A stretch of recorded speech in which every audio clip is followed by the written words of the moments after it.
এই যে বাড়ি হাসপাতালটা হয়েছে, আমি ম্যাডামের কাছে অনুরোধ রাখবো, আমাদের এখানে ওই যে আমাদের ছোট ভাই মাস্তান যে বলে গেল কিছু জায়গা নীতিমালা অনুযায়ী আমার কিন্তু ময়লা ব্যবস্থাপনার কোনো জনবল বা পরিচ্ছন্নতা কর্মী নাই, তাহলে এটা আমি বাইরের লোক দিয়ে করাবো, মানে আপনাদের লোকাল লোক দিয়ে আমরা ময়লাটার ব্যবস্থাপনা করছি।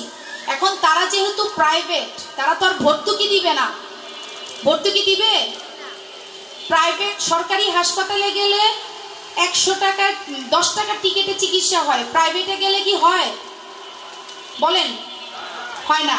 তাহলে আপনি যখন যখন সরকারি ব্যবস্থাপনায় আমি পরিচ্ছন্নতা কর্মী নাই, তখন আমি এটা প্রাইভেটে যখন ছেড়ে দিচ্ছি, তাহলে প্রাইভেটের টাকার পরিমাণ বেশি হবে না? আপনারা, আমি জানি না, আমার দুঃখ লাগে, আপনার এই এলাকা থেকে, আপনাদের এইসব এলাকা থেকে কেউ সিটি কর্পোরেশন দাবি করে আমাকে একটা চিঠি দেন নাই, কেউ পৌরসভা দাবি করে একটা চিঠি দেন না। এটা আপনারা কেন করেন না আমি জানি না, কিন্তু আজকে যদি এটা পৌরসভা হইতো তাহলে তো কিন্তু আপনাদের কাছে আমার এত কথা বলতে হইতো না। পরিচ্ছন্নতা কর্মী আমার সরকার দিত, জনবল আমার সরকার দিত, অটোমেটিক আমি ময়লা নেওয়ার ব্যবস্থাপনার দায়িত্বটা নিতে পারতাম। কিন্তু আমি এখন দায়িত্ব কিভাবে নিব? আমার আইনেই তো নাই, আমার ইউনিয়ন পরিষদের আইনের ভিতরেই এটা নাই। আচ্ছা, তারপরে যখন মানুষজন 100 টাকা 200 টাকা 300 টাকা বাসা থেকে ময়লা বাবদ নিতে যায়, আপনারা সেটা দিতে চান না। কি বলেন যে না, এত টাকা দিয়ে ময়লা আমরা নিব না। ওকে, কি করেন? পলিথিনের ভিতর ময়লাটা তুলে বাসা থেকে বেরোয়ার সময় টাস করে একটা জায়গায় ফেলে দেন। এবং আমি এরকম প্রচুর দেখেছি, আমি নিজে চোখে দেখেছি। আমি ধরতে ধরতে তার আগে উনি পলায়ে চলে গেছে। তো এই জায়গাটাতে নিজেকে তো সচেতন করতে হবে যে আমি যে আমার বাসাটাকে পরিষ্কার রাখার ময়লাটা পলিথিনে ভরলাম, ভরে আমি মন চাইলো রাস্তার একটা গর্তের মধ্যে ফেলে দিলাম, রাস্তার পাশে একটা খামের পাশে ফেলে দিলাম। এটা কতটা সামাজিক কাজ বলেন? এটাও তো গণ উপদ্রব। গণ উপদ্রবে আমি আপনাকে 2 বছরের জেল দিতে পারি। আমি যদি হাতে নাতে ধরতে পারি, আমার ম্যাজিস্ট্রেট যদি হাতে নাতে ধরতে পারে, এবং এখানে যারা বসে আছে সরকারি কর্মচারী যারা, আমি এরপর থেকে নির্দেশ দিয়ে গেলাম, এরকম হাতে নাতে ধরতে পারলে 2 বছরের জেল দিয়ে দিব। ঠিক আছে? ময়লাটা কেন আমি, আল্লাহর রাস্তে আপনারা সচেতন হন। আপনার বাসাটাকে যেমন আপনি পরিষ্কার রাখতে চান, আপনার মহল্লাটাকে আপনি পরিষ্কার রাখার চিন্তা কেন করছেন? পুরা নাগর মহল রোড ও নদীর পাড়টা চিনতে গেলে ওদের হাতে থাকে। আর এরা সব আমাদের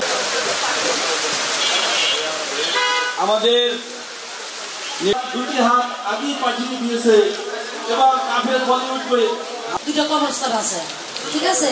কিন্তু আমাদের ইমাম বাড়ির মধ্যে এমন পজিশন হয়েছে যে একটা মানুষ মারা গেলে তার বাড়িতে লাশটা রাখার বা দেখার মতো সম্ভব না, মানে খুব হয়ে গেছে।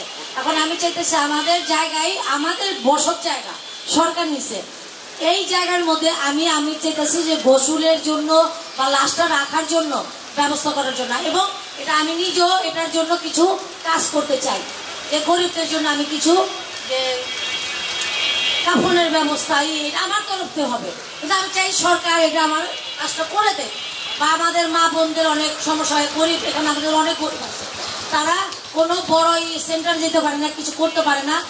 তারা যেন এই খোলা জায়গায়, সরকারি জায়গায়, যেটা আমাদের ব্রিজের নিচে আমাদের বসতি জায়গা, ওখানে আমাদের যেন উন্মুক্ত করে দেয়, এখানে আমরা কাজ করি। উন্মুক্ত থাকা ভালো ম্যাডাম। এই যে ওখানে বিভিন্ন জায়গায় মনে করেন মাদকের আখড়া, হ্যাঁ, অপকর্ম, আপনি অনেক কিছু বুঝেন, আমি অনেক কিছু বুঝতে পারেন, আমি অনেক কিছু বুঝায় বলতে পারবো, আপনি বুঝে নেবেন। কিন্তু আমার একটা রিকোয়েস্ট, আমি মরলে আমার জানাজাটা যেন ব্রিজের নিচে হয়, আমার গোসলটা যেন ওখানে হয়, আমার মা বোনদেরটা যেন হয়, আমার বাবা, আমার মা, আমার আত্মীয় স্বজন যাদেরই হয় আগানগর, মানে বিশেষ করে ইমাম বাড়ি, পূর্ব পশ্চিম উত্তর, আমার দাদার একটা বাড়ি আছে, ওই বাড়ির মধ্যে নিয়ে গোসল করতে হয়। কেন রে মা? আমাদের তো খোলা জায়গা আছে, আমরা তো ব্যবস্থা করতে পারি, আমরা নিজেরাও পারি। কিন্তু আমি জানি না আমি কি বলতে চাই, আমি বলতে পারি না। আর একটা কথা, স্থানীয় এলাকাতে মাস্টার ভাই আছে, আমরা এই ময়লাগুলো 3-4 দিন, এমনকি 1 সপ্তাহ থাকে যায় ময়লা, গন্ধে রাস্তা দিয়ে হাঁটা যায় না। কিন্তু আমরা প্রতি মাসে কিন্তু চাঁদা দিই ঠিকই, কিন্তু ময়লাগুলো পরিষ্কার হয় না, এই গন্ধে থাকা যায় না, কিন্তু আমরা কষ্ট পাইতেছি। আচ্ছা, আমি আর ধন্যবাদ একটু সাধারণ সম্পাদক হিসাবে নেতৃত্ব চাকনগরের আগানোর ইউনিয়ন পশ্চিমবঙ্গ গার্মেন্টস সমাজ সমিতি। আমার একটা প্রশ্ন হচ্ছে যে যেহেতু সময় খুবই কম, বিষয়টা হচ্ছে যে একটা জিনিস সবচেয়ে জরুরি, সেটা হচ্ছে যে আমাদের মাদকটা খুবই জরুরি। কারণ একটা ফ্যামিলি কিন্তু এই মাদক থেকে কিন্তু এখন ধ্বংসের পথে, পরিবার ধ্বংসের পথে। আর দ্বিতীয় কথা হচ্ছে যে আমার ওয়ার্ডটা হলো 6 হিন্দু অধ্যুষিত এলাকা, 6 নম্বর ওয়ার্ড। তো এখানে আমাদের ওয়ার্ডের পানির জলবদ্ধতা একটা বিশাল সমস্যা, এবং সামনে যে রাস্তাটা চলে গেছে আপনার আমবাগিচা মাঠ কোনা থেকে শুরু করে ইনসামার্কেট পর্যন্ত, এবং ওখান থেকে সেই আপনার ইনসামার্কের পিছন দিয়ে খালপাড় পর্যন্ত যখন আপনার অতি পরিমাণ বৃষ্টি হয় সেই জায়গাটা হাঁটার কোনো পরিস্থিতি থাকে না। যারাই আছে আমরা অনেকটা আপনার হাঁটু এবং বিশেষ করে অনেক সময় কমার মতো পানি হয়ে যায়। তা আমাদের এই ওয়ার্ডে যে বিভিন্ন আপনার প্রতিটা এবং রাস্তাগুলো খুব চিপা, এবং যারা আমাদের এই এলাকা বাড়িঘর করেছে, আপনি যদি আপনার যে প্রশাসক আছে, আমি তারপর সরাসরি দৃষ্টি আকর্ষণ করতেছি যে উনি আমার ওয়ার্ডটা একটু ঘুরে দেখুন। এখানে দেখা যায় আমাদের যে শারীরিক কসরত করতে যে আপনার যে ইনস্ট্রুমেন্টগুলি লাগে, আমাদের এখানে প্রাইভেটভাবেও অনেক কিছু আছে এখানে জিমগুলি। আমাদের যে এখানে কোথাও যে জায়গা থাকে, যদি একটা কমিউনিটি সেন্টার গরিবদের জন্য করা দরকার আছে। যেহেতু আমাদের কমিউনিটি সেন্টারগুলি করতে গেলে, প্রোগ্রাম করতে গেলে গরিব মানুষ কমিউনিটি সেন্টার করতে পারে না। প্রত্যেকটা এলাকায় কিন্তু একটা কমিউনিটি গভর্নমেন্ট কমিউনিটি সেন্টার থাকে, কিন্তু আমাদের আগামী একটা কমিউনিটি সেন্টার নাই। কাজে কমিউনিটি সেন্টারের সাথে পাশাপাশি একটা শারীরিক কসরত জন্য একটা যদি ব্যায়াম আকারে করা হয়, তাহলে কিন্তু এলাকাবাসী বিশেষ করে ইয়াং ছেলেরা চাইলে আপনারা সবাই করতে পারবে। কারণ অনেক বড় লোক ছেলে আরো জিমে গিয়ে করে, কিন্তু আমাদের যে গরিব ওটা আমার ইঞ্জিনিয়ার যেভাবে বলছে আমি করছি, এইভাবে আমি করছি। কিন্তু আমার যেভাবে বই লাগছে যতটুকু বা এতটুকু আমি তো কম করতে পারি না। আমার যা শিডিউলে যা আসলে তাই করছি। এখন করার পর দেখি যে এটা অনেক অসুবিধা। এখন আপনি প্রশংসা আমি করতে পারুন না, কেন অনেক কিছু দেখছি, আপনি অনেক কাজই করতেছেন।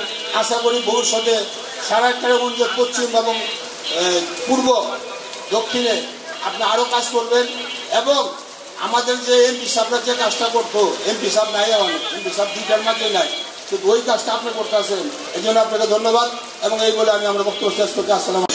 একটু শহরটা বেশি যায়, সুবিধা সকাল ভোরে 8টা মার্কেটটা বলতে কিন্তু অনেক সময় 9টার পরে খোলে, দেখা গেলো 8টা 9টা পর্যন্ত মার্কেট থেকে 11টার থেকে যদি রাত্র সকাল 8টা পর্যন্ত পুলিশ আইনশৃঙ্খলা বাহিনীরা খুব ভালোভাবে দেয় টহলকে। তো আমাদের জিনিসটা এই নদী পাড় থেকে জোড়া পুলিশ নাগর মহল আমি